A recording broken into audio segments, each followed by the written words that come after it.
여러분 안녕하십니까. 12월 23일 월요일 프레스 라이브 구경호입니다. 더불어민주당이 한덕수 대통령 권한대행 탄핵을 시사하고 나섰죠. 내일까지 내란 상설특검 후보 추천 의뢰와 쌍특검법 공포가 이루어지지 않으면 그 즉시 책임을 묻겠다는 최후 통첩입니다. 자, 비상계엄 선포와 윤석열 대통령 직무정지에 이은 또 다른 혼란이 예상됩니다. 먼저 국회로 가보겠습니다. 자, 표선우 기자. 자, 조금 전까지 나온 얘기 들어보니까 민주당이 꽤 강경한 것 같습니다. 국민의힘 반발도 상당하고요.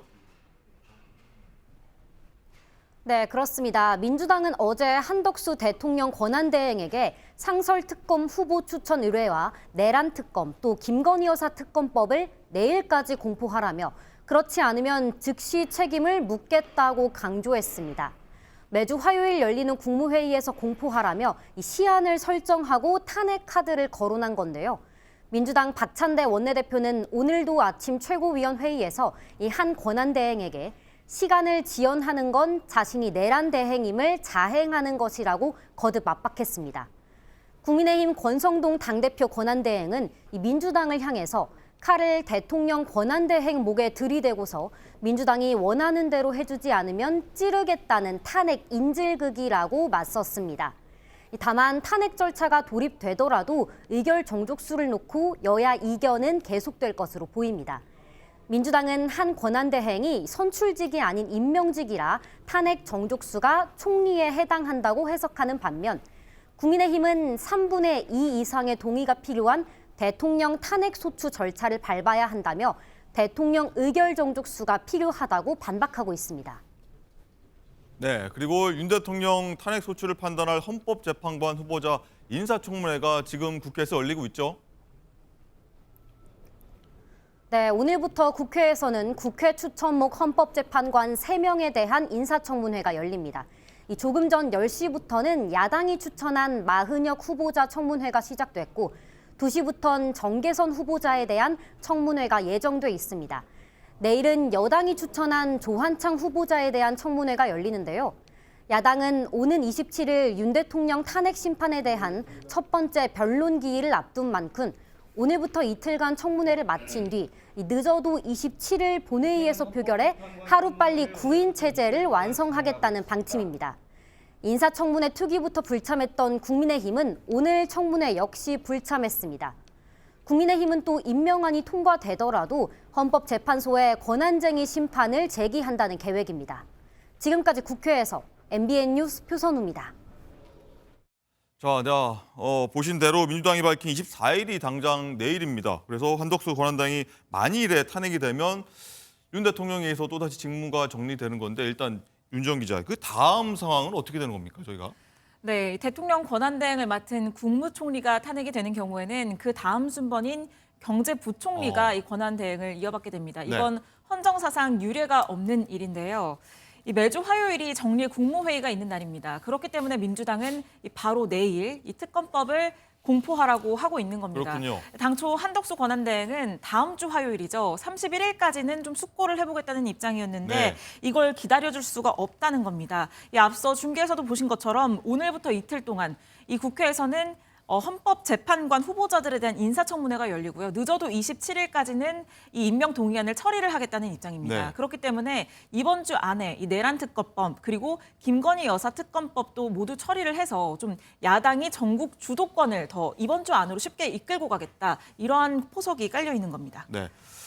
자, 여야의 극한 대치가 어디가 끝일지 계속해서 이어지고 있는데 먼저 권성동 국민의힘 원내대표 목소리가 들어와 있습니다. 박찬대 원내대표는 저희가 차근차근 들려드릴 테고요. 먼저 권 원내대표 목소리 듣고 오도록 하겠습니다. 야당에 묻습니다. 한덕수 권한대행을 대통령 권한대행으로서 탄핵하겠다는 것입니까? 국무총리로서 탄핵하겠다는 것입니까? 국무총리 탄핵이라는 칼을 대통령 권한대행의 목에 들이대고서 민주당이 원하는 대로 해주지 않으면 찌르겠다는 탄핵 인질극입니다. 탄핵할 사유가 충분하다고 판단했었다면 그때 국무총리 탄핵소추안을 발의했어야 합니다. 그때 써놓은 탄핵소추문을 지금 사용한다는 것은 말이 안 됩니다. 자, 이승훈 부위원장님, 실제로 민주당은 내일 한덕수 대행이 공포하지 않으면 이걸 실제로 강행을 하겠다는 겁니까? 아니면 어느 정도 좀 상황을 보겠다는 겁니까? 실제 강행 의사가 굉장히 완강해 보입니다. 왜 그러냐면 지금 내란 특검이라고 하는 것은 검찰이 됐든 경찰이 됐든 공수처가 됐든 다 수사를 하고 있잖아요.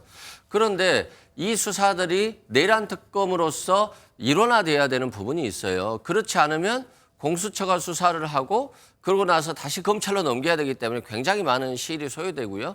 또 다른 문제는 특검이 만약에 지연돼서 임명되면 특검 준비에 20일이 걸리잖아요. 근데 만약에 공수처가 25일 날 윤석열 대통령을 수사하고 나서 기소를 해버리면 20일 내에 기소가 돼요.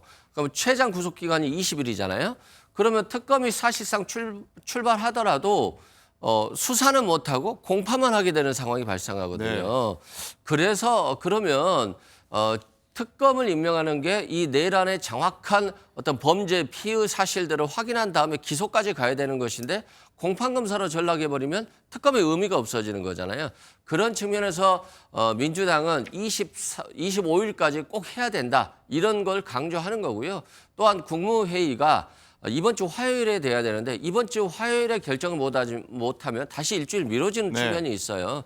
그래서 최대한 압박을 하는 것이고요. 그것들이 결국에는 국가 불안정성을 빨리 해결하는 부분이거든요. 그런 측면에서 민주당 강하게 주장하고 있다라고 말씀드립니다. 네. 민주당 입장 들어봤고 그렇다면 국민의힘 입장에서는 지금 이 내용들 속내가 뭐라고 좀 분석하십니까? 아무래도 특검을 본인들이 임명한 특검을 통해서 수사를 하고 싶어 하는 것 같은데 사실 민주당 입장에 가장 강한 특검이 바로 공수처입니다. 공수처는 누누이 말씀을 드렸지만 민주당이 만든 조직이죠. 사실 이 민주당의 공수처 무시는 너무 공수처가 안타까울 수준이에요. 예전에 최상병 사건 수사 때도 그랬지만 공수처가 제대로 사건을 수사하지 못할 것이라는 이런 생각을 하고 있을 거면 뭐하러 공수처를 만들었는지 지금도 좀 말씀을 좀 드리고 싶고 지금 이 사안 같은 경우에 아까도 말씀을 하셨지만 공수처가 수사를 한 다음에 이 공수처법이 되게 재밌게 돼 있어요. 공수처가 수사를 한 다음에 검찰이 기소를 하게 돼 있어요. 네. 그러다 보니까 이게 수사와 기소가 분리되는 것. 이게 또 민주당이 주구장창 추진했던 거거든요. 수사와 기소가 분리돼야 수기 분리 외치지 않았습니까? 근데 지금 와서는 또 수사와 기소가 분리가 되면 효율적이지 못하고 이렇게 되니까 특검을 통해서 통합해야 된다. 그럼 통합돼 있던 거를 뭐하러 이렇게 다 갈기갈기 찢어서 공수처, 검찰, 경찰. 제가 그때 검수완박이랑 공수처 만들 때 어떤 토론회가 거기서 이렇게 본 적이 있었는데 민주당 쪽에 어떤 교수님인가 그랬어요. 그래가지고 이 문제가 제기가 됐어요. 공수처, 검찰, 경찰이 서로 싸우면 수사관을 가지고 싸우고 기소를 막 누가 이렇게 하고 이게 다투면 이거 어떡할 거냐 그랬더니 그때 그분이 하는 얘기가 위원회를 만들어서 해결하면 된다 이런 얘기를 하시더라고요. 지금 위원회를 만드시던가요? 그러면 지금 진짜 보면은 이렇게 엉망진창으로 만들어놨기 때문에 그것을 민주당이 지금 그에 대한 대가를 지금 치르고 있는 상황인 거고 국민들이 그 대가를 치르고 있는 상황인 겁니다. 근데 이것을 특검을 통해서 다시 하겠다?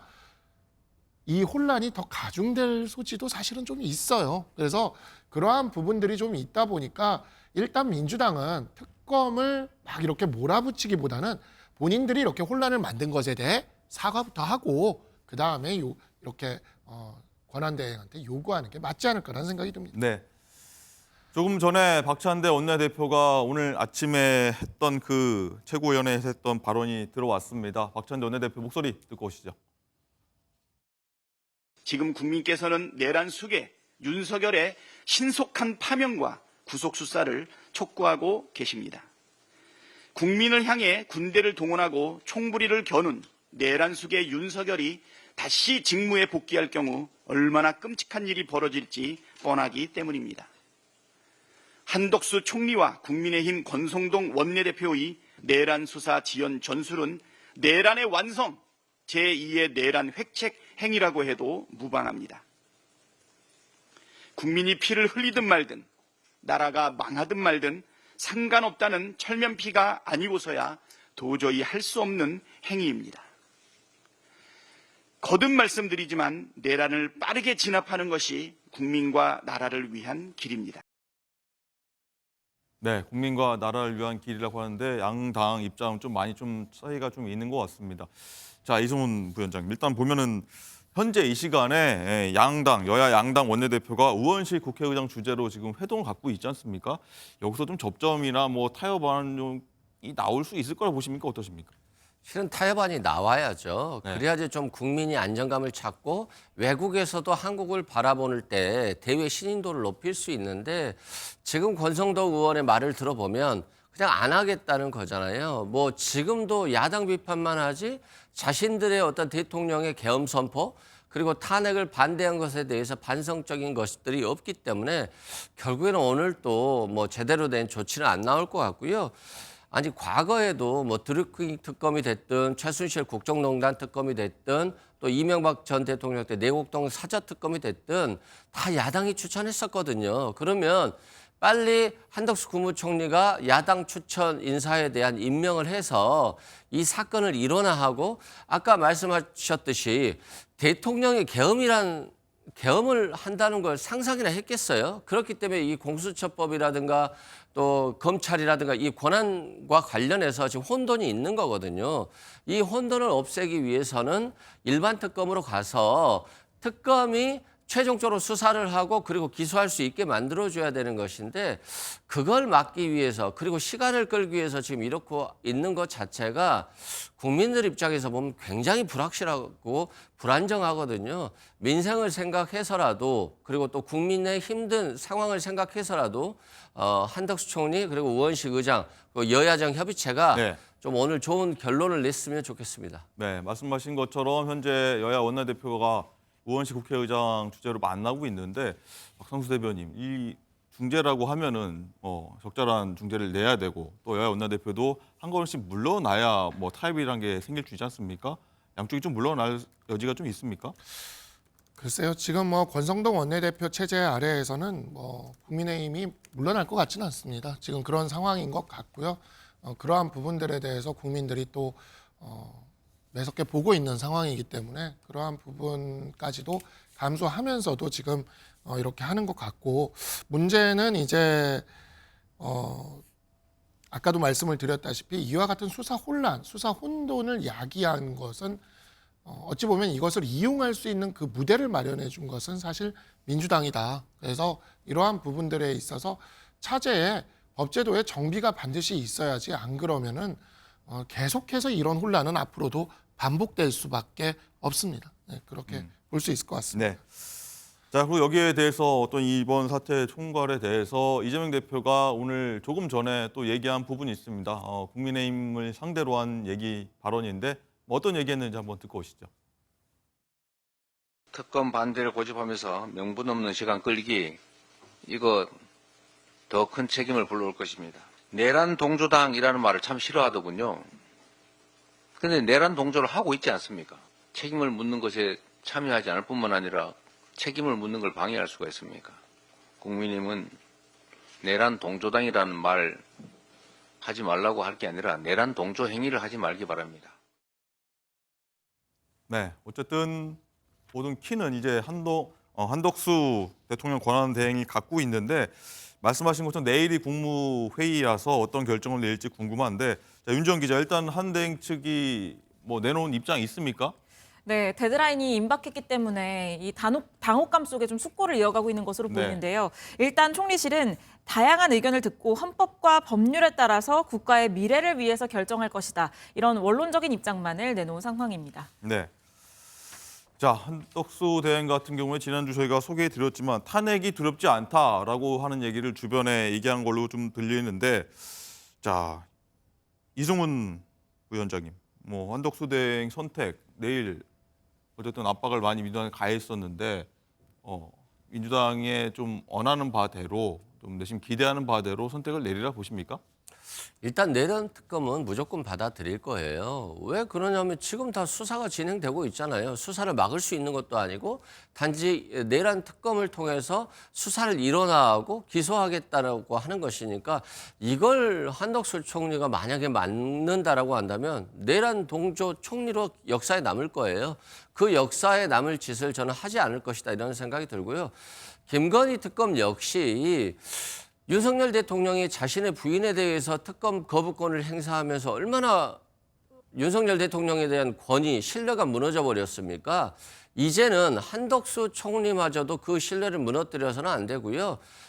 김건희 특검을 통해서 국민들이 진실에 직면할 수 있도록 만들어 드려야죠. 언제까지 피할 수 있겠습니까? 저는 명태균 사건도 지금 뭐 검찰에서 수사하고 있지 않습니까? 결국 막지 못할 독이기 때문에 한덕수 총리가 오히려 선제적으로 이 결정을 내려서 더 이상 혼란이 가중되는 것을 막아야 되고요. 민주당 입장에서도 한덕수 국무총리가 탄핵되는 걸 바라겠습니까? 더 혼란스러워질 것이기 때문에 바라지는 않습니다만 만약에 내란에 동조하는 것들을 행위를 한다고 한다면 탄핵도 불가피한 상황이다. 이렇게 말씀드립니다. 네, 박성수 대변인께도 여쭤봐야 될 것 같습니다. 일단은 윤정 기자 얘기한 것처럼 한덕수 대행이 헌법과 법률에 따라서 대한민국을 위해서 결정하겠다. 또 제가 소개해드린 것처럼 탄핵도 두렵지 않다라고 얘기했던 부분을 좀 합쳐보면은 뭔가 민주당이 원하는 것처럼 대답을 안 할 수도 있을 것 같다는 생각이 들긴 하거든요. 한덕수 대행도 권한대행으로서 본인의 권한이 있기 때문에 본인의 어떤 판단에 따라서 하지 않을까라고 생각은 합니다. 그렇기는 하는데 사실 우리 당이 조금 이제 국민의 눈높이에 맞는 어떠한 그런 것을 할 수 있으려면 이럴 때 어찌 보면 정치라는 것은 일종의 국민들 앞에 안정감을 주고 협상의 기술이지 않습니까? 그러니까 내란죄 특검이나 김건희 특검과 관련돼서 이 여당안을 만들어서 주체적으로 야당과 협상을 해서 한덕수 총리나 여야 모두가 이 파국으로 가는 것만은 막을 수 있는 그러한 길로 가는 것이 최선이지 않을까 싶은데 네. 별로 그렇게 그 길을 선택할 것 같지는 않다는 생각이 듭니다. 네. 자, 그리고 만약에 한 대행 탄핵이 추진될 경우에는 이게 어떻게 되는 거냐 많은 분들이 좀 궁금해하실 것 같은데, 자, 윤정 기자, 일단 총리 신분이냐 이 대행 신분이냐를 두고서 국회 가결 정족수 논란 또 이것도 불붙을 것 같아요. 네, 그렇습니다. 앞서 말씀드린 것처럼 권한대행에 대한 탄핵 자체가 헌정사상 유례가 없는 일이기도 하고요. 또 이게 명문화된 법조문이 없습니다. 그렇기 때문에 이 여야가 해석을 두고 엇갈리는 의견을 내놓고 있는 건데요. 일단 여당은 대통령 권한대행이라고 하더라도 이 탄핵소추안을 가결시키기 위해서는 대통령과 같은 기준을 적용을 해야 된다, 이런 입장입니다. 그렇기 때문에 재적의원 3분의 2 이상, 200석 이상의 찬성이 필요하다라는 입장이어서요.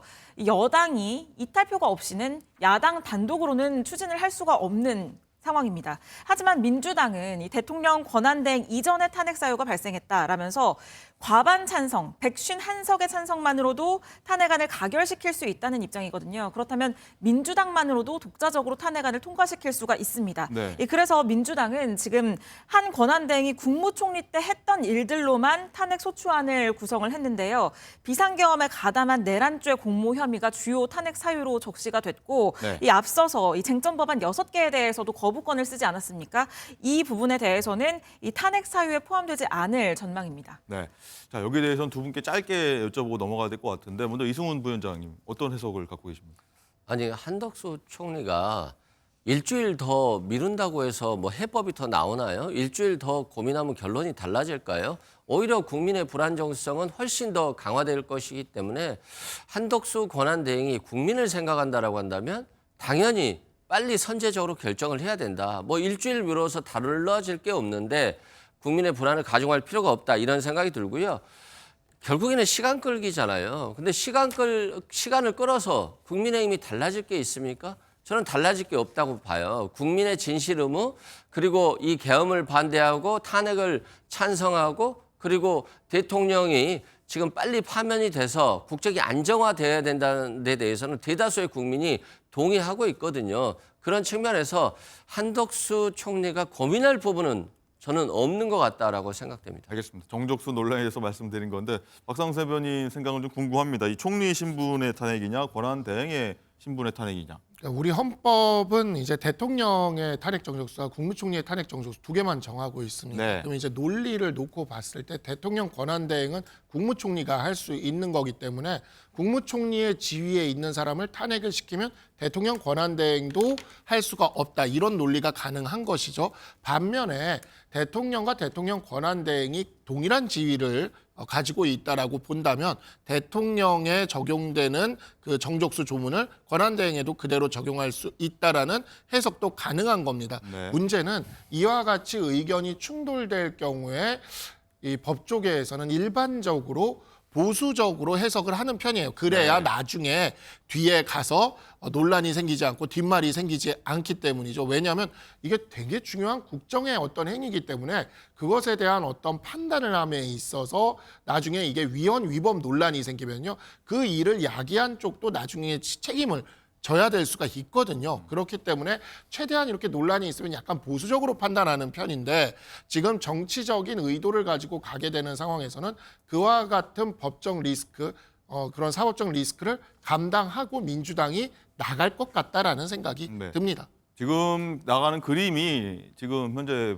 여야 원내대표가 우현식 국회의장과 만나는 모습입니다. 여기서 어떤 좀 결정 내릴지 궁금한 대목입니다. 바로 이 현재 이 시각 벌어지고 있는 상황이고요. 하나 더 그러면 이승호 부위원장께 하나 여쭤보고 들어가겠습니다. 일단은 박찬대 원내대표가 아까 조금 전에 나온 목소리 보면은 한덕수 권한 대행이라고 안 하고 한덕수 총리라고 하는 부분을 제가 좀 제 기억으로는 본 것 같은데 그거에 대한 일환입니까? 그렇죠. 그러니까 뭐냐면 권한 대행에 중점을 두는 게 아니라 대통령의 권한을 대행하는 국무총리라는 것이죠. 그리고 탄핵 사유에 대해서도 소추를 할 때 대통령 권한 대행에 있을 때의 어떤 사유로 탄핵 소추를 하는 것이 아니라 국무총리에 있을 때 대통령의 계엄 선포를 막지 못했고 계엄을 묵시적으로 동조한 거 아니냐 이런 걸로 탄핵 사유를 꾸리고 있거든요. 네. 그래서 국무총리 한덕수에 대한 탄핵 소추를 하는 것이기 때문에 재적 과반수의 찬성만 있으면 된다라고 하는 것들을 또 원내대표가 그런 형식으로 표현하는 것으로 보여집니다. 네, 알겠습니다. 자, 그리고 이 얘기도 뜨거운 감자로 떠올랐습니다. 바로 현수막 논란인데, 자, 윤지영 기자 어떤 내용이죠? 네, 선관위가 최근 국민의힘 정현욱 의원이 내걸려고 했던 그래도 이재명은 안 됩니다라는 내용의 현수막에 대해서 네. 게시 불가 판정을 내린 겁니다. 그런데 여기에 앞서서 조국혁신당이 정현욱 의원 지역구에 내란 수계 윤석열 탄핵 불참, 정현욱도 내란 공범이다라고 적은 현수막을 거는 것은 또 허용을 했거든요. 그렇기 때문에 이걸 두고 국민의힘은 선관위가 이재명 더불어민주당 대표를 위해서 사전 선거운동을 하고 있다. 이런 비판을 내놓고 있는 상황입니다. 이 관련해서 권성동 원내대표 발언 들어보시죠. 중앙선관위가 편파적인 결정을 했다라고 분명하게 말씀을 드립니다. 그러면 이제 선관위가 이재명 대표의 사법 리스크로 유죄 판결이 확정돼서 출마할 수 없는 것에 대해서는 상정을 하지 않았는지 정말 이해할 수 없는 결정이다. 이러한 중앙선관위가 이재명 대표를 위해서 사전 선거운동을 하는 것이 아닌가 저희들은 그렇게 판단할 수밖에 없습니다. 네, 선관위는 이 각각의 게시물에 대해서 게시 불가 그리고 허용 판정을 내린 것에 대해서 이렇게 설명을 했습니다. 조기 대선 가능성을 고려했을 때 이재명 대표에 대한 표현은 낙선을 목적으로 하는 사전 선거운동에 해당할 수 있다라는 네. 입장이고요. 하지만 총선은 아직 3년 이상 시간이 남았기 때문에 정 의원에 대한 표현은 사전 선거운동이 아니다라는 건데요. 그런데 여기에 대해서 어쨌든 국민의힘 입장에서는 지금 탄핵 심판이 제대로 진행이 되지도 않았고 어떻게 결과가 나올지도 모르는데 네. 선관위에서 조기 대선 가능성을 점치고 지금 이러한 결정을 하는 것이 맞느냐 이런 비판이 나오고 있습니다. 여기에 최근 비상대책위원장 후보로 물망에 오르고 있는 국민의힘 나경원 의원도 SNS를 통해서 네. 이러니까 선관위가 부정선거 의심을 받는 것이다. 이렇게 직격을 날리기도 했습니다. 편파성 논란이 커지면서 선관위는 오늘 회의를 열고 이 현수막 표현에 대해서 다시 논의를 하기로 했습니다. 네. 또 부정선거 의혹이 계엄 때에서 또 나왔는데, 자, 이건 이승원 부위원장께 한번 먼저 여쭤봐야 될 것 같습니다. 국힘 내란 공범은 되고 이재명은 안 되는 불어. 그냥 국민의힘이 굉장히 반발하고 있는데 어떻게 보셨습니까? 이 형평성 논란? 참 안타깝고요. 국민의힘이 언제까지 남 탓하려고 하는지 모르겠어요. 아니 지금 문재인 정부인가요? 윤석열 정부였잖아요. 그리고 김용빈 사무처장 같은 경우는 대통령의 법대 동기입니다. 그래서 오히려 선관위가 여당 편을 들까 봐 걱정했던 것인데 지금 상황에서 뭐 선관위를 공격하는 것 자체가 참 부끄러운 행동을 하고 있다 이런 말씀드리고요. 정현욱 국회의원이 대통령에 출마하는 건 아니잖아요. 국회 계엄해제 표결 또는 탄핵의 표결에 반대한 사람은 내란 공범이다. 이것들은 정치적인 표현이에요. 만약에 정현욱 의원이 대통령 선거에 출마한다라고 한다면 이건 뭐 못 쓰게 하겠죠. 그리고 선관위 입장에서 보면 조기 대선이 불가피하다고 보는 거예요. 대통령이 계엄이라고 하는 불법 위헌적인 행동을 했고 그리고 탄핵 소추가 들어가서 심판이 되고 있고 지금 개헌은 엄청난 짓을 한 것이기 때문에 이건 조기 대선이 불가피하고 그렇다라고 한다면 이재명 대표가 출마를 할 수 있는데 이재명은 안 된다라고 하는 표현 자체가 사전 선거 운동에 해당한다라고 볼 수 있기 때문에 선관위는 이 상황을 정확히 보고 판단한 겁니다. 근데 이걸 가지고 자꾸 왈가왈부한다는 것 자체가 좀 웃기고요. 나경원 의원도 뭐 언제까지 저런 부정선거 얘기를 하실지 대통령이 부정선거에 심취해가지고 지금 내란이나 계엄을 한 거 아니겠습니까?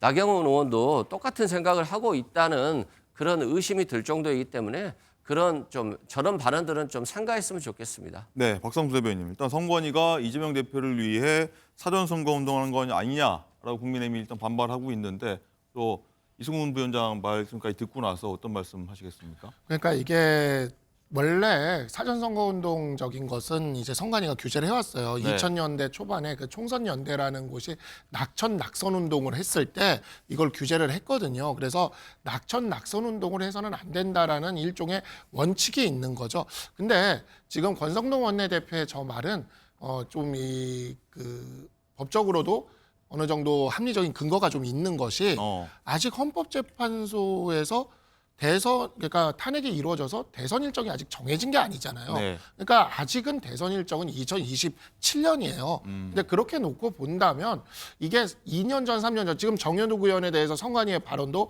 앞으로 총선이 아직 3년여가 남았기 때문에 네. 정현욱 의원에 대해서 이렇게 한 것에 대해서는 문제 없다. 이렇게 지금 이야기를 한 건데 그렇게 치면 아직 2년여가 남아 있는 거거든요. 대선도. 그렇다면 이에 대해서도 문제 없다라고 얘기를 해야 되는데 이미 탄핵 인용과 가결을 상정해서 선관위 같은 국가기관이 이거를 판단 기준으로 삼았다는 건 그러니까 언론사나 뭐 어떤 정치인들이 그럴 수는 있어요. 국민들도 할 수 있는데 선관위 같은 국가기관이 삼았다는 건 약간 이거는 나중에 문제가 좀 될 수는 있습니다. 그렇기 때문에 아마 선관위도 그래서 회의를 하는 것 같고요. 네.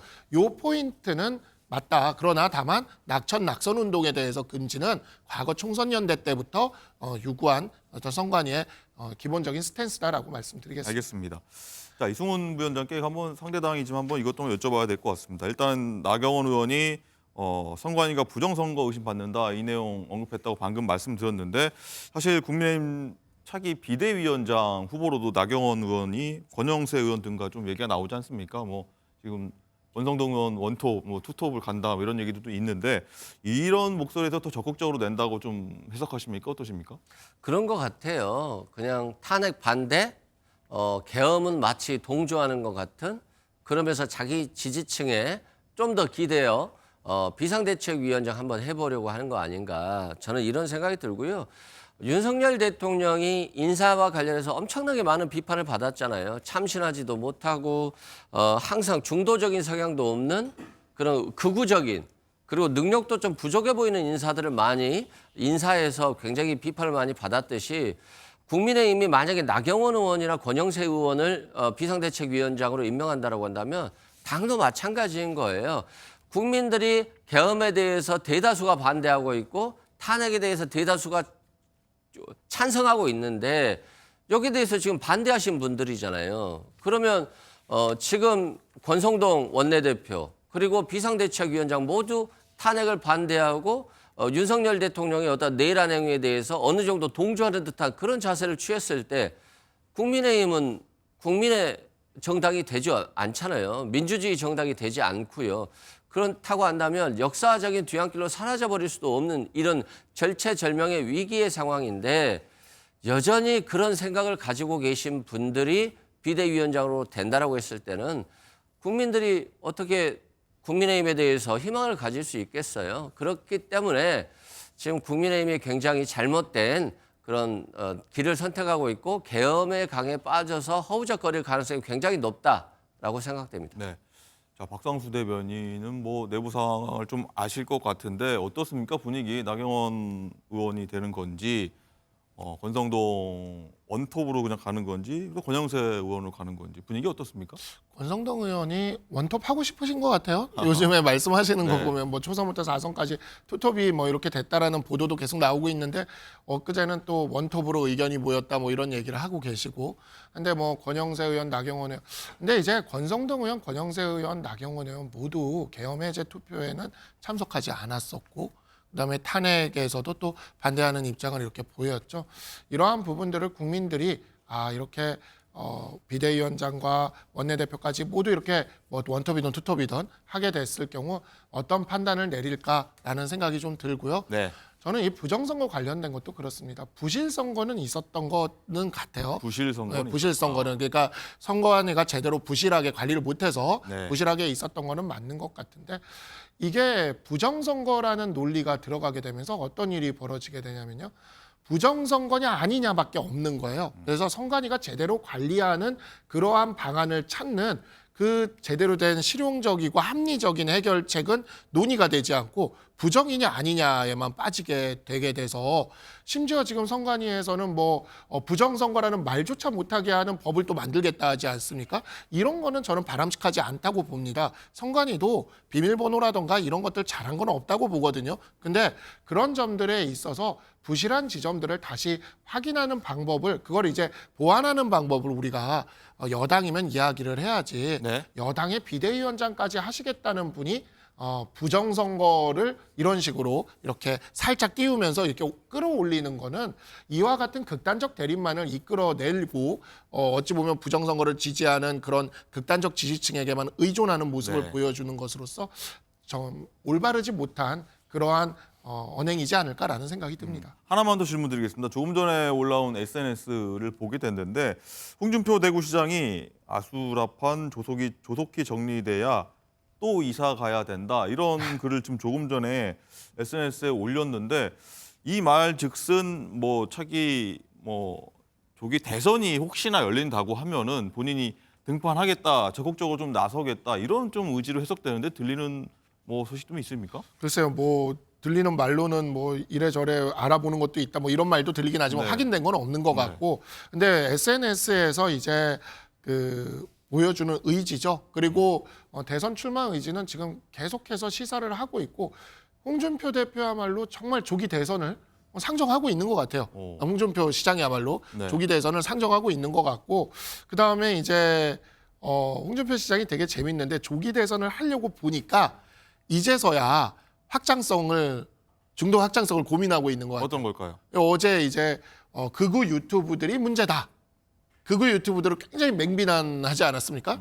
그래가지고 이제서야 이제 확장성이라는 측면을 좀 이제 고민을 하면서 그러한 행보들을 하고 있고 이러한 부분들이 이제 소위 말하는 극우 유튜브들이나 아니면 우리 당내 좀 극우 세력들에게는 어제도 보니까 이제 그쪽 사람들이 좀 모여 있는 커뮤니티나 이런 데서는 홍준표 시장에 대한 비난이 뭐 거의 한 페이지를 가득 채우고 있더라고요. 그래서 이제 이러한 부분들이 또 나타나면서 이 소위 말하는 전통 지지층이라는 이 지지층도 분화가 이뤄질 것 같다. 이런 것이 홍준표 시장을 중심으로 분화가 이뤄질 것 같다라는 생각이 듭니다. 알겠습니다. 홍준표 시장 얘기까지 짧게 한번 저희가 만나봤고요. 자 그리고 윤 대통령의 헌법재판소 탄핵 심판이 지연될 것 같다 이런 지적이 나옵니다. 윤 대통령이 관련 서류를 엿새 넘게 받지 않고 있기 때문인데요. 자 취재 기자 연결해 보도록 하겠습니다. 자 노아린 기자, 윤 대통령이 오늘도 헌재 탄핵 심판 서류를 받지 않았나요? 네, 그렇습니다. 헌법재판소는 지난 16일부터 우편과 인편, 전자시스템 3가지 방식으로 탄핵심판 접수통지서와 출석요구서, 준비명령 등을 보냈으나 모두 송달에 실패했습니다. 접수 사실을 통지하는 서류는 오늘로 일주일째, 입증계획 등을 요구하는 준비명령서는 엿새째 받지 않고 있는 겁니다. 대통령실로 보낸 우편은 수취인 부재로, 대통령 관저로 보낸 것은 경호처 수취 거절을 이유로 반송됐습니다.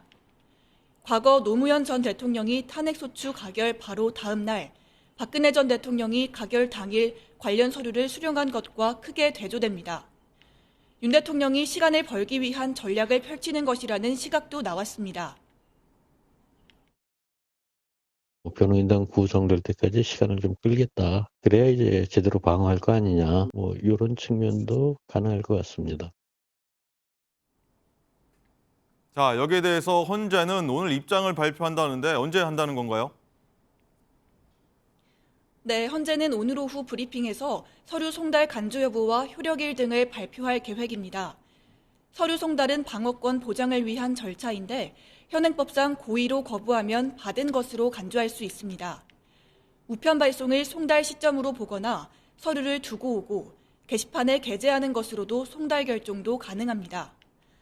헌재는 이번 주 금요일 예정된 변론 준비 절차를 그대로 진행한다고 밝혔는데 답변서 제출 없이도 심판 진행은 가능하다는 전망입니다. 지금까지 헌법재판소에서 전해드렸습니다. 네, 들으신 것처럼 윤 대통령이 탄핵 서류 심판 서류를 받지 않고 있다 이런 내용인데, 자, 이승훈 부위원장님, 이 어떤 의도로 봐야 됩니까? 변호인단 준비가 오래 걸려서 그런 걸까요? 그러니까 이게 좀 부끄러운 모습이에요. 그런데 대통령은 부끄러운 줄 모르는 거죠. 대통령이 되면 최고 권력자로서 헌법에 선서를 하죠. 헌법을 준수할 의무가 있다라고요. 그러면 헌법재판소에서 나오는 서류를 송달받아야지요. 노무현 전 대통령도 하루 만에, 그리고 박근혜 전 대통령도 1시간 만에 서류를 받았어요. 그건 뭐냐면 최소한 헌법재판을 통해서 자신의 정당성도 주장하고 또 헌법재판 절차를 존중한다는 측면이거든요. 그런데 윤석열 대통령은 탄핵이든 헌법재판이든 형사수사든 당당하게 맞서겠다라고 했지만 자신의 행위의 정당성, 합헌성, 합법성에 대해서 자신 스스로도 아는 거예요. 자신이 불법을 저질렀고 위헌적인 행동을 했기 때문에 자신이 탄핵될 가능성이 굉장히 높다. 그래서 최대한 수령을 거부해서 민주당이나 이재명 대표에게 조금이나마 타격을 주겠다. 이런 측면이 강하다라고 보는 것이고요. 또한 결국 헌법재판소 구성 9명이 안 되게 만들어서 6명으로 자신의 헌재 심판을 기각시키려고 하는 여러 가지 의도를 가지고 헌법재판 절차에 응하지 않은 것이기 때문에 참 국민들 입장에서 대통령의 모습은 부끄러운 모습으로 남을 것이고요. 탄핵이 되더라도 윤석열 대통령에 대한 역사적 심판은 더욱더 가혹해질 것으로 보여집니다. 네. 자, 전해드린 것처럼 헌법재판소가 이와 관련해서 신속한 심리위에서 서류를 받은 것으로 간주하는 이른바 송달 간주 결정을 검토 중인 것으로 전해지고 있는데, 자, 박상수 대변인, 이거는 국민 여론을 조금 받아들였다, 보고 있다 이렇게 봐야 됩니까? 어떻습니까? 윤석열 대통령이 잘하고 있는 거라고는 생각은 안 드는데 이게 바로 이재명 대표가 썼던 방식을 그대로 벤치마킹, 미러링 하고 있는 거죠. 네. 그래가지고 이재명 대표도 항소심 그 송달을 이사 부재로 이사를 갔다는 것으로 해가지고 안 받다가 이제 국회에 와서 받지 않았습니까? 송달을 받았고, 근데 이제 거기서 되게 재밌는 게 이재명 대표가 계속 송달을 안 받으니까 국선 변호인 선임 고지를 해버려요. 국선 변호인을 선임을 하면은요, 네. 국선 변호인한테 그냥 줘버리고 바로바로 받으면 되거든요. 재판도 바로바로 진행할 자동으로 수가 받는 있고. 걸로 처리가 된다. 예, 근데 그러면은 이제 궁금함이 생기죠. 이재명 대표는 국선 변호인 선임을 했는데 왜 그 윤석열 대통령에게는 그러지 않느냐. 윤석열 대통령 같은 경우에는 현재 아직 기소가 되고 있지 않은 수사 단계고요. 헌법재판소는 또 그러한 절차가 따로 마련되어 있지를 않다 네. 보니까, 물론 이제 형사소송법에 그게 적용되기 때문에 해석의 여지는 있지만 어쨌든 따로 이렇게 명시적으로 마련되어 있지는 않다 보니까, 그래서 이제 지금 보면은 국선 변호인 선임이나 이런 방식을 쓰지를 못하고 송달 간주라는 요 방식을 통해서 하겠다는 겁니다. 그러니까 지금 보면 윤석열 대통령이든 이재명 대표든 거의 사법부를 농락하다시피 하게 가깝게 이에 대해서 서류도 안 받고 이렇게 거의 이렇게 버티는 모습을 보여주는데, 일반적으로 변호사인 저는 이제 변호사다 보니까 변호사 네. 입장에서 이런 식으로 하시면 안 됩니다라고, 의뢰인이 만약에 그러면 안 됩니다라고 얘기를 해요. 그런데 이건 이제 정치적인 목적도 같이 들어가 있다 보니까 양쪽 다 지금 이런 모습을 보이고 있는 것이고, 그러다 보니 법원이 좀 이례적인 국선 변호인 선임이라던가 송달 간주라던가 굉장히 이례적인 것들도 법원이 또 선택하고 있다. 이렇게 좀 볼 수가 있겠습니다. 네, 이승훈. 네, 의원님. 오해의 여지가 있어서 그럴 수 있는데요. 이재명 대표가 항소심에서 서류를 접수받았고요. 국회에서 계엄이 발생했기 때문에 국회에서 계속 상주하다시피 했어요. 그런 과정에서 아마 법원에서 온 서류를 집으로 왔기 때문에 못 받았을 것 같은데요. 그 서류가 이제 국회로 와서 의원실로 와서 송달 받았다는 말씀 드리고요. 조만간 변호인도 선임할 것으로 보여집니다. 네, 알겠습니다. 두 변호사이기도 한 두 분의 의견까지 한번 들어봤고요. 조금 전에 들어온 내용인데 이게 흥미로워서 한번 얘기를 나눠보려고 하는데, 자, 윤지영 기자. 네. 민주당 장경태 의원이 계엄 당시에 김건희 여사의 어떤 행보랄까요? 이와 관련해서 의견을 밝힌 게 있네요. 개인 의견인 네, 것 같기도 한데 그렇습니다. 어떤 내용입니까? 조금 전에 이 네. 국회 소통관에서 민주당 장경태 의원이 기자회견을 진행한 내용입니다. 비상계엄 당일에 윤석열 대통령의 배우자 김건희 여사의 부적절한 처신 혹은 불법적인 의혹을 공개하기 위해서 나왔다라고 밝혔는데요. 그러면서 얘기를 한 게 이 김건희 여사가 계엄 당일이었죠. 이 지난 3일 저녁 6시 25분쯤에 신사동의 한 성형외과에 들어가서 계엄 1시간 전인 저녁 9시 반까지 3시간 정도 성형외과에 머물렀다는 지금 의혹을 제기를 했습니다. 이 성형외과 대통령 자문의로 임명된 자가 운영을 하는 성형외과로 알려졌는데요. 이 장경태 의원의 기자회견 발표 내용에 대해서는 실제로 어느 정도의 신빙성이 있는지 이 부분은 저희 취재진이 더 추가로 취재를 해봐야 되는 네. 부분으로 보여집니다. 자, 박성수 대변인, 이게 사실 확인이 필요할 것 같습니다. 확인이 필요할 것 같은데 어떻게 보십니까? 그래서 이게 뭐 장경태 의원 지금 개인이 뭐 어떻게 확인을 했는지 모르지만 개인의 주장이고 네. 장경태 의원 같은 경우에 뭐 주장이 항상 다 맞지는 않았어요. 기존에 뭐 이렇게 네. 의혹 제기는 많이 했지만 그렇기 때문에 이러한 거는 좀 신중하게 좀 지켜봐야 되지 않을까라고 생각합니다. 알겠습니다. 들어온 내용이다 잠시 한번 전해드렸고 확인이 되는 대로 저희가 다시 한번 전해드리도록 하겠습니다. 자, 그런가 하면요. 이 공수처는 윤 대통령에게 오늘 25일입니다. 크리스마스에 피의자 신분으로 출석해달라며 2차 소환 통보를 한 상태인데, 자, 윤지영 기자, 예정대로 공수처에 출석한다고 하면은 헌정사상 처음으로 현직 대통령이 피의자 조사를 받는 첫 사례가 되는 겁니다. 네, 그렇습니다. 오전 10시, 25일 오전 10시 과천 공수처 청사로 출석을 해달라라고 지금 통보를 한 상황인데요. 공교롭게도 크리스마스입니다. 이 현직 대통령이라는 신분 그리고 경호 문제 등을 고려해서 휴일로 일부러 날짜를 잡은 건데 지금 18일에 1차 소환에도 응하지 않았기 때문에 네. 사실 모레도 실제로 이 소환 조사를 받을지 그 부분은 아직 미지수입니다. 이 공수처는 일단 그럼에도 불구하고 소환에 지금 대비를 철저하게 하는 모습입니다. 이 지난 금요일이었죠. 20일에 각 언론사에서 영상 취재를 희망하는 경우 방문자의 차량 정보를 사전에 제출하고 1일 방문증을 발급받은 뒤에 출입해달라 이렇게 공지를 했습니다. 저희가 촬영을 하는 경우에는 저희 촬영 기자 그리고 오디오맨 등 굉장히 스텝도 많고 또 취재 차량들이 가야 되기 때문에 네. 통제가 당일날 굉장히 많은 인파가 몰릴 수 있기 때문에 사전에 차량 통제 등을 위해서 이렇게 미리 준비를 한 것으로 보이고 또 공수처가 입주한 건물이 과천 정부청사의 5동인데 이 5동 건물 앞뒤로는 이 출입구로 향하는 주변 길목을 경호 차량 그리고 경찰 차량의 주차 구역으로 지정을 한 상황입니다. 사람들이 몰릴 상황을 역시 대비를 한 거고요. 이 공수처는 향후에 윤 대통령이 실제로 출석 의사를 밝히면 이 대통령 경호처 등과 구체적인 경호 방안을 추가로 협의를 할 계획인데요. 상황에 따라서는 이 당일에 5동에 지금 공수처만 입주를 해 있는 게 아닌데 네. 그 5동에 있는 다른 기관의 경우에는 이 모두 전면 출입 통제를 하는 그런 가능성도 지금 열려 있습니다.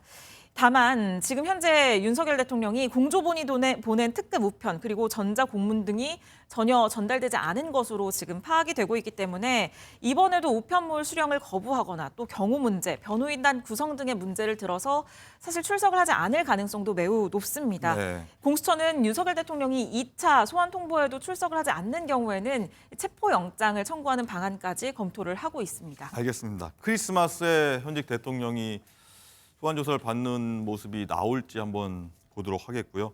자, 그리고 이 얘기도 한번 해보도록 하겠습니다. 이제 비상계엄 관련 수사 속도가 좀 빠르게 가고 있는 상황인데 민간인의 개입이 곳곳에서 발견된다 이런 얘기가 많이 나오는데 이른바 롯데리아 회동을 주도하고 점집을 운영했다는 이 노상원 전 사령관 관련 보도가 윤정 기자 계속 나오고 있습니다. 네, 그렇습니다. 계엄 이틀 전과 당일 이 두 차례 햄버거집 회동을 주도했다고 알려진 이 노상원 사령관. 불명예 전역했다는 사실이 지금 보도가 많이 나오고 네. 있습니다. 지난 2018년에 여군을 강제추행한 혐의로 징역형을 받고 불명예 전역한 후에 이듬해부터 점집을 운영한 것으로 지금 알려지고 있는데요. 네. 동업인에 따르면 노 사령관은 10년 정도 명리학을 공부했고 또 역술인으로 직접 손님을 받기도 했다고 합니다. 그러면서도 실제로는 김용현 전 장관의 비선으로 활동을 한 건데요. 투스타 문상호 정보사령관 그리고 정보사 현직 대령들을 불러낼 정도로 군에서 영향력을 행사했다는 것을 이 햄버거집 회동을 통해서 알 수가 있었고요. 수사당국은 이들이 노태학 중앙선관위원장과 선관위 직원들을 케이블 타이로 묶어 두건을 씌워서 체포하는 방안을 논의했다 이렇게 보고 있습니다. 네. 역술인이다, 뭐 점집 운영했다라고 하는 얘기가 지금 노상원 전 사령관에 대해서 얘기가 나오고 있는데 야당은 노상원 전 사령관에 대해서 이렇게 설명한 부분이 있습니다. 한번 듣고 오시죠. 노상원 장군 같은 경우는 정보사에서 잔뼈가 굵었고 정보사령관도 했고 신호정보인 투스타 때 777 사령관도 하고 그리고 또 청와대에서 경호실에서 차장까지 원스타 때 했었고요. 이런 메커니즘을 누구보다도 잘 아는 인물이고 김용현 장관하고 친하다 보니까 옆에서 비선 실세로 계속 조언을 한 것 같고 그러다 보니까 이런 계엄은 오래전부터 김용현 전 장관이 생각을 했던 것 같은데 그래서 정보사를 끌어들여서 비밀스러운 공작 작전을 친히 구했다 할 때 활용을 해야 되겠다 해서 둘이 아주 비선 실세로서 그런 역할을 한 것 같아요. 네, 김병주 의원 얘기 들어봤고요. 자, 박상수 대변인님. 오늘 보도 보니까 이런 얘기가 있습니다. 노 전 사령관이 김용현 전 장관에게 윤 대통령 올해 운이 트인다 이렇게 얘기를 했다는 보도가 나왔는데 자, 비상계엄 선포 날짜 지정에도 노 전 사령관이 좀 입김을 불어넣었다 이런 추론이 좀 있는 것 같습니다. 어떻게 보십니까? 그럼 뭐 이런 의혹을 가지고 나중에 영화 시나리오를 밝혀진 다음에 쓴다 그러면 개연성이 하나도 없다라는 얘기를 들을 것 같아요.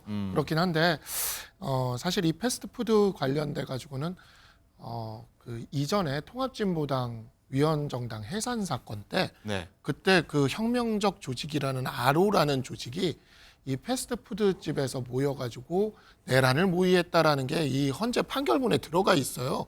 근데 이제 그 이야기가 있을 때 당시 이석기 의원이 뭐라 그랬냐면 어떻게 내란을 패스트푸드 집에서 모의할 수 있느냐라고 헌재에서 변론할 때 얘기를 했거든요. 그런데 이번에 이게 만약에 사실로 밝혀지면 그럴 수 있다라는 거잖아요. 그러니까 정말 온 국민이 느끼기에 얼마나 황당할까라는 생각이 좀 들고 그다음에 이제 별의별 말이 저도 이제 여의도에서 정치판에 지금 있다 보니까 별의별 말이 다 돌아요. 뭐 찌라시 같은 게 이렇게 도는데 뭐 이 1, 2, 3이라는 이 날짜가 임금 왕자와 연결이 돼서 그렇다는 찌라시도 제가 받아본 적이 있거든요. 참 그거 처음 받아봤을 때는 뭔 이런 소리까지 하냐 싶으면서 그랬는데 이분이 또 뭔가 무속을 했다라는 이야기가 이렇게 나와버리니까 그런 찌라시들이 또 괜히 신빙성을 얻는 것처럼 이렇게 나타나 버리고 이러한 부분들이 빨리 수사로 밝혀지면서 국민들에게 이 국정이 무너지는 이러한 상황이 너무 희화화되고 너무 이렇게 우습게 다뤄지지 않았으면 하는 그냥 이건 정말 진심으로 그런 바람이 좀 있습니다. 뭐 그럼 들으면 들을수록 믿기지 않는 얘기들이 좀 많이 나와서 정말 확인이 필요하다 이런 부분 저희도 뭐 진행하면서 많이 느껴지는데 이승훈 부위원장님 어떻게 보십니까? 저기 계속 저희 자막이 나가고 있습니다만 뭐 무속 고림자, 무속 코드 이런 얘기가 나가고 있거든요. 믿기지가 않는 얘기들입니다, 사실. 믿기지가 않는데 믿기지 않는 사실들이 계속 일어나니까 이제 뭐 믿는 거죠, 국민들이 다. 그리고 국격이 무너지는 거고요. 대통령의 품격이 무너지는 거고요. 헌법 질서가 완전히 망가진 나라가 된 거죠. 좀 비참하다 이런 말씀 드리고요. 특히 노상원 전 사령관 같은 경우는 성추행 사건으로 예편한 사람이에요. 그리고 법정 구속까지 됐던 분이고요. 그런 예비역이 문상원 전 현 정보사령관을 지휘했다? 그리고 김용현 전 장관은 내 말이나 노상원 전 정보사령관 말이나 똑같다. 잘 들어라. 라고 하면서 마치 인사에 개입하면서 그 인사권을 가지고 노상원 전 사령관이 이 계엄을 주도한 것처럼 보이는 이 현실이 정말 시스템이 완전히 망가진 정부라는 것을 알 수 있다, 이런 생각이 들고요. 과거에 이제 명태균 씨가 김건희 여사를 주술사로, 그리고 윤석열 대통령을 장님무사로 표현했는데, 김건희 여사가 여러 가지 특검 등을 통해서 손발이 묶이니까 장님무사가 보이지도 않는다, 그래서 칼을 마구잡이로 흔든 그 나라 현실이 돼버렸다는 점에서는 정말 한심스러울 수밖에 없고, 그렇기 때문에 헌법재판소의 헌법심판 절차가 신속하게 진행되어서 탄핵 절차가 마무리되는 것이 국가 불안정성을 해소하는 가장 최선의 방법이다라고 말씀드립니다. 네, 말씀하신 부분에서는 문상호 정보사령관으로 정정을 하겠고요. 자, 그리고 윤정 기자, 일단은 이 부분도 있습니다. 노 전 사령관과 함께 핵심 인물로 김용군 전 대령이 일단 지목이 되고 있는데, 이 김 전 대령 또한 불명예 전역한 인물이라서 하나같이 왜 이런 인물들이 관여가 됐을까 하는 의혹이 나오고 있어요. 네, 그렇습니다. 이 김영군 전 대령 역시 햄버거집 회동에 참석을 한 걸로 지금 알려졌는데, 네. 국방부 조사본부 수사본부장 출신입니다. 그런데 2013년 국군 사이버사령부 정치댓글 공작 사건을 축소 은폐한 혐의로 징역 10월을 선고받고 불명예에 전역했습니다. 이 당시 서울중앙지검장이었던 윤석열 대통령이 김 전 대령 사건의 수사와 기소를 주도했다고 하는데요. 이 김 전 대령은 조사 과정에서 지금 현재는 진술을 거의 하지 않은 것으로 전해졌는데, 저희 MBN 취재 결과에 따르면 계엄 뒤에 휴대전화를 바꾼 사실도 드러났습니다. 지금 현재 구속된 상태고요. 노 전 사령관과 마찬가지로 말씀하신 것처럼 불명예 전역한 예비역, 다시 말해서 범죄 전과가 있는 민간인 신분입니다. 이 경찰은 이 햄버거집 회동에서 이들이 별도의 정치인 체포조, 그리고 계엄 수사팀을 만들려고 한 정황을 포착한 것으로 지금 전해지고 있습니다. 네. 박상수 대변인, 마지막으로 짧게 한번 여쭤봐야 될 것 같습니다. 이 민간인들, 특히 오늘 양 박사라는 인물도 나왔는데, 이게 민간인들이 계엄에 참여할 수 있었던 부분은 어떻게 일래 가능했을까요? 그러니까 우리 보수가 지난 박근혜 대통령 탄핵 때 굉장히 문제가 됐던 것이 바로 이 비선 실세 문제였습니다. 박근혜 대통령 탄핵이 억울한 점이 없잖아 있어도 이 비선 실세라는 문제만큼은 우리가 이제 좀 많이 해소를 했어야 됐는데, 제2부속실 설치를 끝까지 미루고 이와 같은 지점들에 있어서 어찌 보면 비선 조직들이 국정에 참여할 어떠한 그러한 명분들이 이렇게 생겼던 것들, 이런 것들에 대해서 반성을 해야 된다고 생각합니다.